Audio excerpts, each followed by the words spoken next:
Assalamualaikum warahmatullahi wabarakatuh, sahabat Ngaso. Alhamdulillah, Ustaz. Alhamdulillah nih Ustaz, kita dipertemukan lagi dalam episode hari ini Ustaz. Gimana kabar Ustaz nih? Alhamdulillah. Masya Allah. Sahabat-sahabat Ngaso juga gimana kabarnya nih? Yang di rumah, yang di perjalanan, nggak ada salahnya juga. Antum siapin data. Kalau kira-kira baterainya udah dikit lagi, cas dulu deh. Kita akan ngobrolin tentang ilmu yang mungkin hari ini tematik antum-antum semua juga. Oh iya tuh bener tuh kepikiran. Ustaz, tema kita hari ini tentang adu nasib. Nah. Mungkin kalau bahasa premannya judi, ini banyak Ustaz. Nah, kita akan ngebahas seputar itu, mungkin bisa jadi referensi dan mungkin bisa menjadi tambahan ilmu ya antum yang simak selama ini. Assalamualaikum Ustaz. Ustaz, kalau kita bicara adu nasib, mohon maaf koreksi kalau Anda salah Ustaz. Di Al-Qur'an itu ada beberapa surat yang sudah menyebutkan tentang adu nasib. Silakan dong Ustaz disebutkan Ustaz. Nah, mungkin langsung spesifik aja ya, adu nasib judi. Dan yang lagi ngetren saat ini Judol. Judi Online. Nah, judi online. Judi online. Jadi sebenarnya ini dari zaman jahiliyah udah ada, kemudian dilarang oleh baginda Nabi SAW. Terus kenapa kita di tengah era modern sudah maju teknologi, malah kembali lagi ke zaman jahiliyah lagi. Ya, ini sebenarnya peringatan buat kita semuanya nih, peringatan. Jadi sekarang jahiliyah era modern gitu. Jahiliyah era modern. Jahiliyah packingannya lebih di-packing lebih modern gitu. Tapi tetap jahiliyah, naudzubillah. Ya. Allah Subhanahu wa taala berfirman di dalam Al-Qur'an surah Al-Baqarah ya. Wa yas'alunaka 'anil khamri wal maisir qul fihima itsmun kabir wa manafi'u lin-nas wa itsmuhuma akbaru min naf'ihima. Ya, di dalam Al-Qur'an Allah Subhanahu wa taala berfirman, mereka bertanya kepadamu wahai Muhammad sallallahu alaihi wasallam anil khamr wal maisir, tentang minuman keras khamr dan juga maisir, judi, adu nasib. Kemudian jawab baginda Nabi sallallahu alaihi wasallam, ya, prosesnya itu bertahap. Jadi ketika kita merubah sebuah kebiasaan, keburukan, itu prosesnya bertahap. Nabi SAW itsmuhuma akbaru min naf'ihima, di dalam Al-Qur'an bahwa bahaya buruknya ini, dosanya ini lebih gede daripada asas manfaatnya. Mungkin kalau dilihat khamar ada mungkin sisi manfaatnya. Mungkin ada kecil mungkin buat ngangetin apalah istilahnya. Juga mungkin maisir juga mungkin ada sisi manfaatnya, tapi kecil banget. Wa itsmuhuma akbar min naf'ihima, dan bahayanya, mudaratnya lebih besar daripada manfaatnya. Jadi dikasih warning pelan-pelan dulu. Dikasih warning pelan-pelan dulu. Sampai akhirnya Nabi Shallallahu Alaihi Wasallam mendapati ada sahabatnya yang sholat membaca surah Al-Kafirun. Kemudian dia salah, qul ya ayyuhal kafirun a'budu ma ta'budun. Ya. Dia baca qul ya ayyuhal kafirun, katakanlah wahai Muhammad, wahai orang kafir. Itu kan tentang Al-Qur'an, firman Allah Subhanahu wa taala. Tapi dia sholat dalam keadaan di bawah pengaruh. Di bawah pengaruh minuman keras. Karena saat itu masih belum ada aturannya. Pengharamannya secara qat'i itu belum masih. Jadi orang baca Al-Qur'an kebolak-balik gitu kan. Qul ya kafir a'budu ma ta'budun. Aku menyembah apa yang kamu sembah. Kan harusnya kan la a'budu. La-nya enggak. Nah, di sini udah jadi ada udah enggak beres nih. Sampai kemudian turun firman la taqrabus shalah wa antum sukara. Janganlah engkau mendekati salat sementara engkau dalam keadaan mabuk. Baru kemudian akhirnya larangan yang tegas. Yang tegas Allah Subhanahu wa taala berfirman, ya ayyuhalladzina amanu innamal khamru wal maisiru wal ansabu wal azlamu rijsum min amali syaitan. Fajtanibuh la'allakum tuflihun. Orang beriman jauhin minuman keras, jauhin perjudian, jauhin sesembahan dan sebagainya. Rijs itu najis, ya, hal yang najis. Fajtanibuh rijsum min amali syaitan. Itu adalah kerjaannya setan. Kerjaan setan. Masa kita mau ikutin kerjaan setan? Kayak nggak ada kerjaan aja, ente ikutin kerjaan setan ya kan? Iya benar. Fajtanibuh, jauhin. Nah, jauhin, disitulah pengharamannya. Jadi proses pengharamannya berproses kayak begitu. Jadi sekarang udah jelas pengharamannya. Ya kan nggak usah deket-deketin lagi. Mendekat-dekatnya udah nggak usah. Kira-kira begitu Bang Bintang.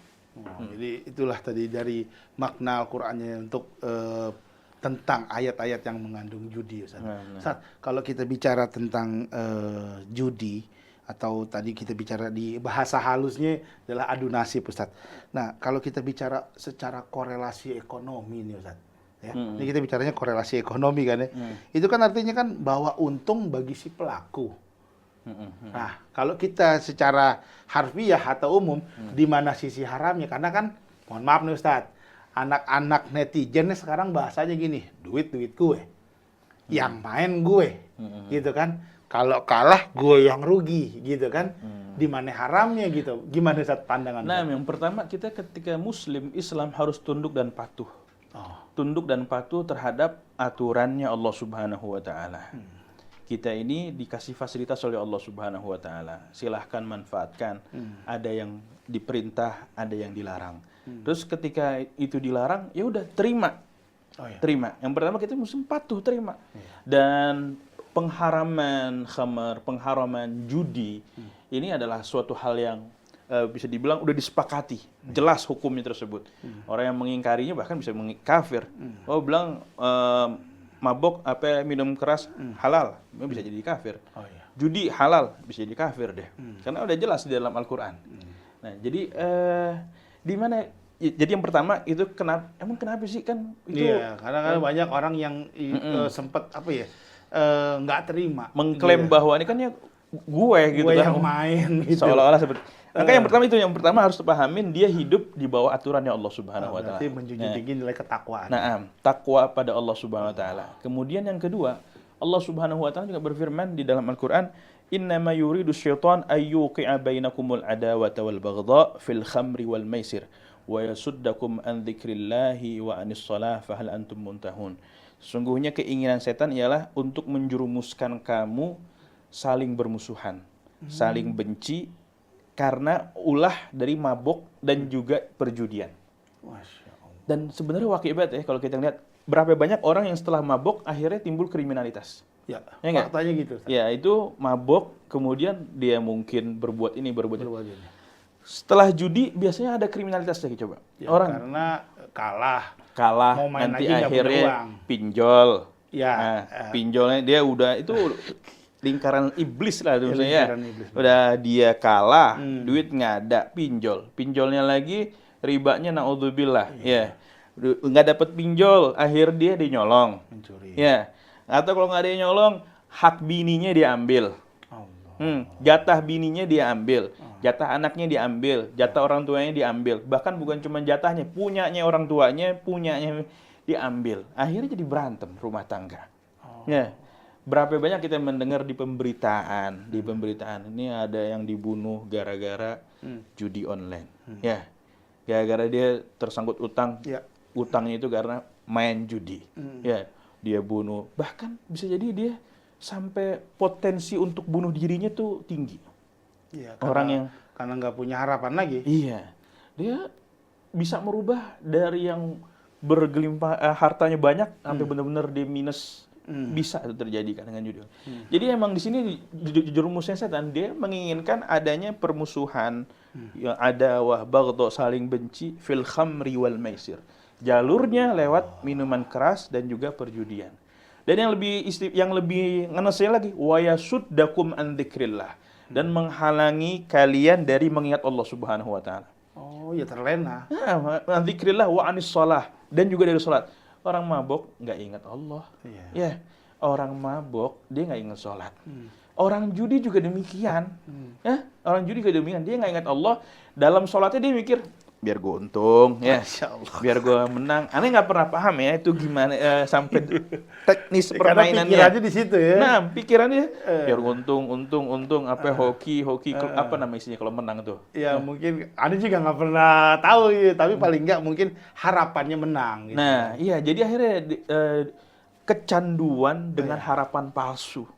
Nggak ada orang sukses menang dengan judi, ya, gitu. Jadi ini yang paling yasuddakum an dzikrillah wa shalah. Ini peringatan buat semuanya nih. Buat kita dan juga orang-orang terdekat kita. Awasin. Jangan sampai terjerumus ini. Masya Allah. Kira-kira gitu ya, Minta. Ya sudah, tadi sahabat-sahabat Kasal, ilmu dari guru kita ternyata sudah diatur semua di Al-Qur'an. Termasuk efeknya udah Allah atur. Jadi kalau bisa kita jauhin. Kalau ada saudara kita masih main judi, nasihatin, mudah-mudahan siap berhenti. Kita akan kembali setelah yang satu ini. Tetap di Ngasal. Assalamualaikum.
Assalamualaikum sahabat-sahabat ngaso, Masya Allah. Ini episode kita ini episode yang bisa dibilang fenomenal.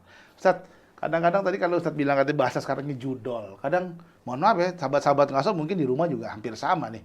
Karena judol ini udah nggak lihat, maaf ya Ustaz, nggak lihat umur. Yang orang tua main ada, anak muda ada, bahkan perempuan juga ada. Bahkan mohon maaf Ustaz, orang berpendidikan kaum intelektual juga ada Ustaz. Jadi kadang-kadang penyakit apa nih kalau dibilang jadi penyakit masyarakat.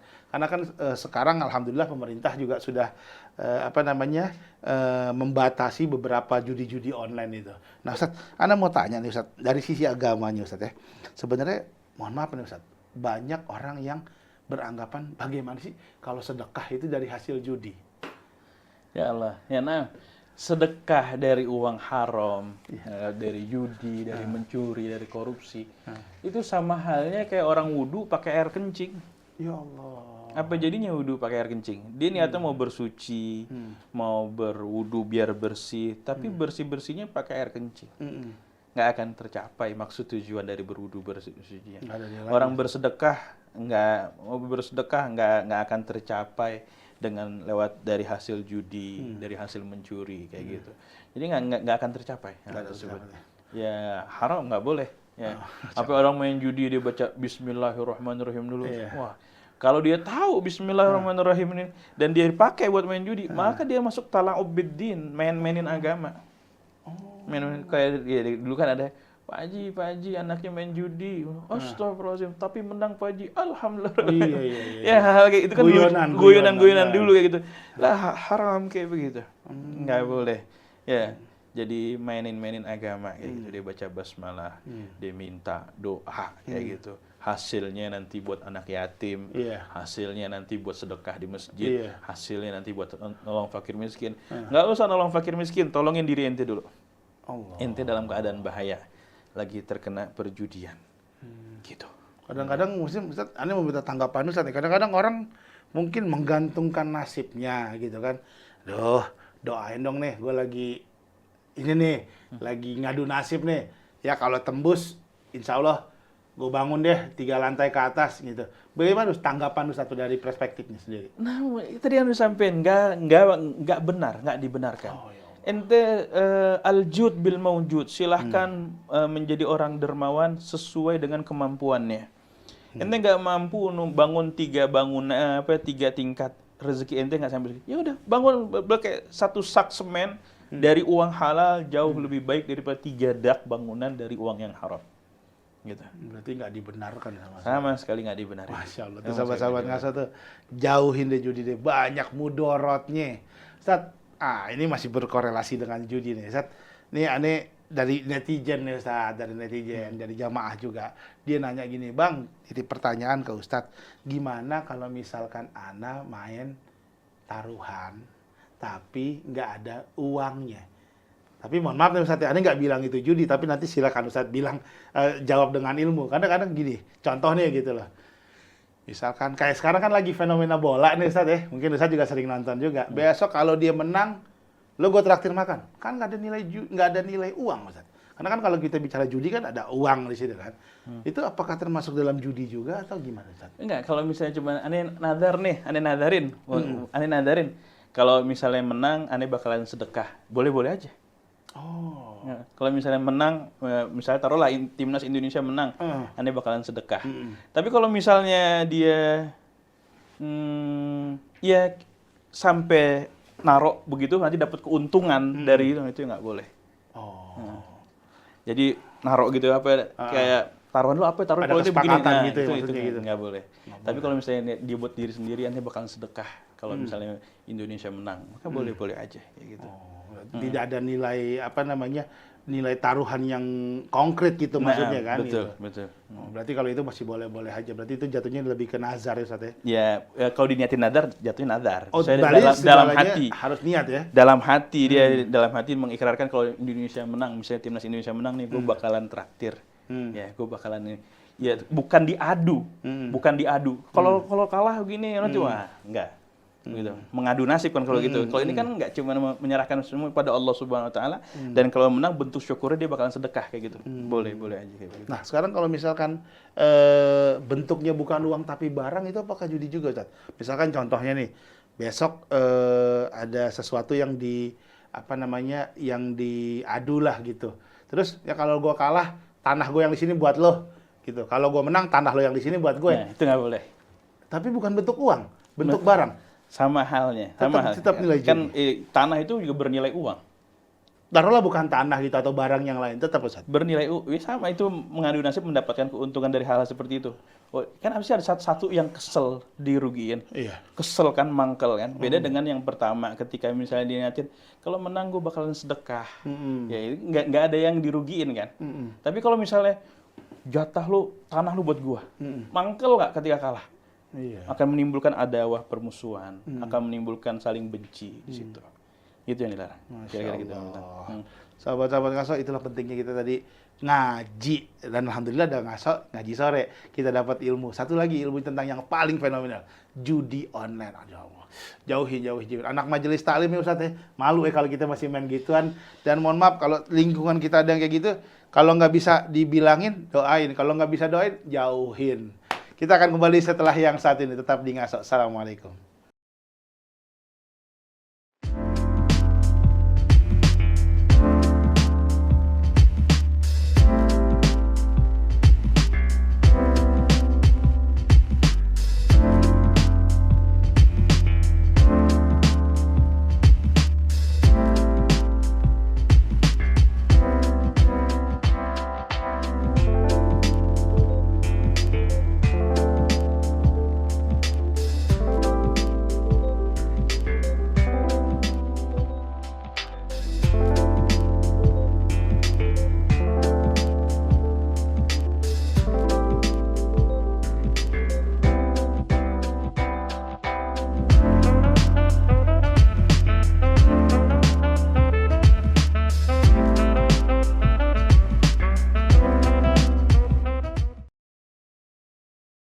Assalamualaikum sahabat-sahabat Ngaso. Masya Allah, tadi di segmen 1 kita udah bahas tentang penyakit. Kenapa saya bilang penyakit? Karena yang menyebut penyakit ini bukan kita, Ustaz ya. Karena pemerintah sendiri yang sudah menggarismerahkan untuk memberantas judi online. Dan kita di dalam lingkungan majelis taklim sebenarnya punya tanggung jawab moral juga, Ustaz, untuk memberikan pandang-pandangan atau ilmu tentang harus seluruh umatnya Nabi Muhammad menjauhkan itu semua. Tapi Ustaz, sebelum kita tutup, nih di segmen 3 ini sebenarnya ada satu pertanyaan yang sebenarnya sangat-sangat fenomenal.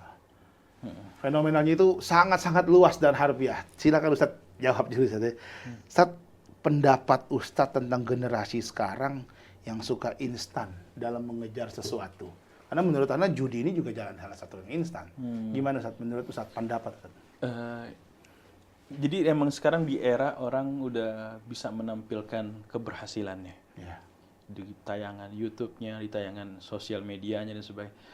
Nasihat buat semuanya untuk lebih sering menundukkan pandangan. Allah. Sekarang nundukin pandangan bukan cuma terhadap lawan jenis, ya. Tapi nundukin pandangan ketika kita yang lihat, jangan kebanyakan lihat ke atas gitu. Kebanyakan kita ngeliat ke atas dalam hal urusan dunia. Itu ngeliat ke atas dalam hal urusan ketakwaan. Lihat ini orang tahajudnya Masya Allah ya, ini orang baca Qur'annya Masya Allah ya, ini orang jamaah, ini orang begitu. Kita lihat dalam hal ketakwaan. Sementara kita ngelihat ngukurnya ini dari hal urusan dunia.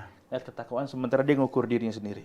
Dari situ dia pengen ngejar sesuatu hal dengan cara yang instan. Ya, cara instan. Akhirnya dengan segala cara. Dengan segala cara menghalalkan semua cara. Awalnya dari mana? Karena memandang. Karena banyak melihat gemerlapnya dunia. Ya, makanya lihat gemerlapnya dunia, maka pandangan dengan lihat ukur dengan ketakwaan. Nanti giliran yang sholat udah lihat yang ke bawah, masih mending gue sholat 5 waktu. Ya, ini dia kagak sholat.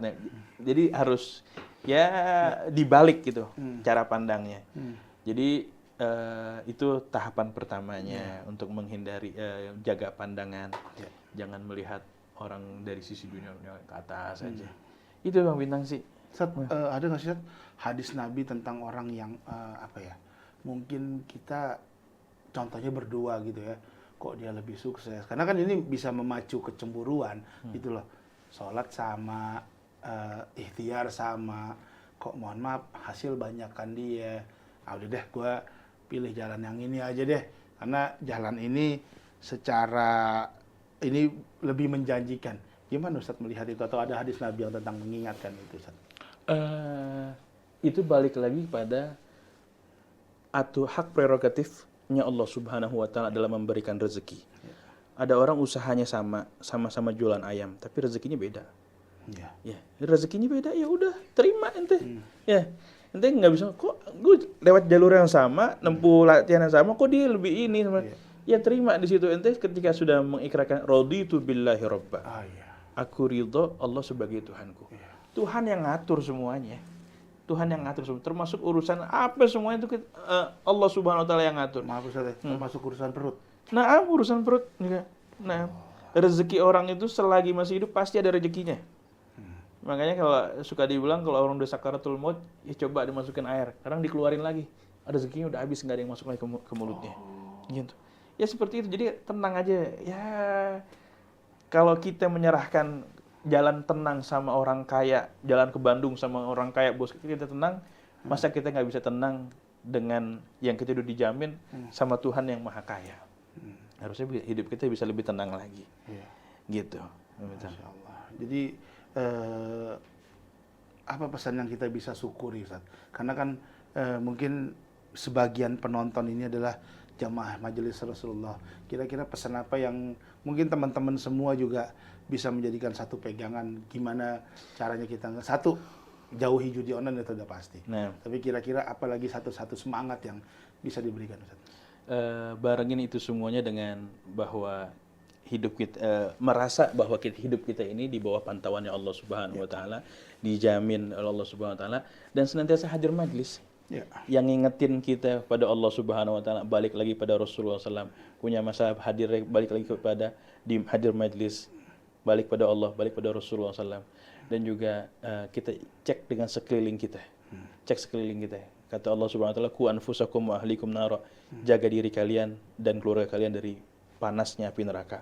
Ya, kita jaga nih diri kita, jangan sampai terjerumus ke yang lagi kita bicara ini, judi online. Kemudian juga kita cek orang-orang terdekat kita. Jangan sampai, kalau misalnya kita ngelihat anak kita, naudzubillah, sampai kena misalnya gitu, nggak gue kasih uang jajan lagi loh. Ya, itu ancaman kayak gitu, nggak apa-apa. Nggak gue kasih uang jajan lagi loh. Atau mungkin karyawan kita terlibat main kayak gitu, lu nggak gue kasih kerjaan. Berhenti itu, nanti gue kasih lebih loh. Nah, kayak gitu nggak masalah. Jadi kasih ancaman kayak. Jadi kita punya power, bentuk kepedulian kita. Bentuk kepedulian kita. Jadi ya, kita menjaga kesinambungan kehidupan, bahwa kalau banyak kerusakan di muka bumi ini, ya akhirnya mau nggak mau kerusakan itu bakalan kena ke kita juga. Makanya kita gugurkan itu dengan memberikan nasihat. Berarti tugas kita menggugurkan gitu. Nah, tugas kita memberikan nasihat sesuai kemampuan. Ya kalau dengan pemerintah dengan caranya kita dengan cara kita. Di sekeliling kita, keluarga kita, kerabat terdekat kita, jangan sampai terjerumus dalam judi online tersebut. Masya Allah. Itu dia pesannya sahabat-sahabat Ngaso. Tugas kita adalah menggugurkan kewajiban, yaitu menasehati, mencegah, dan yang paling penting adalah kita jaga orang-orang sekeliling kita, keluarga kita, teman-teman kita. Mudah-mudahan kita dijauhkan dari hal-hal yang nggak baik. Ustaz, kita pamit Ustaz ya. Kita ketemu lagi di episode selanjutnya. Assalamualaikum warahmatullahi wabarakatuh.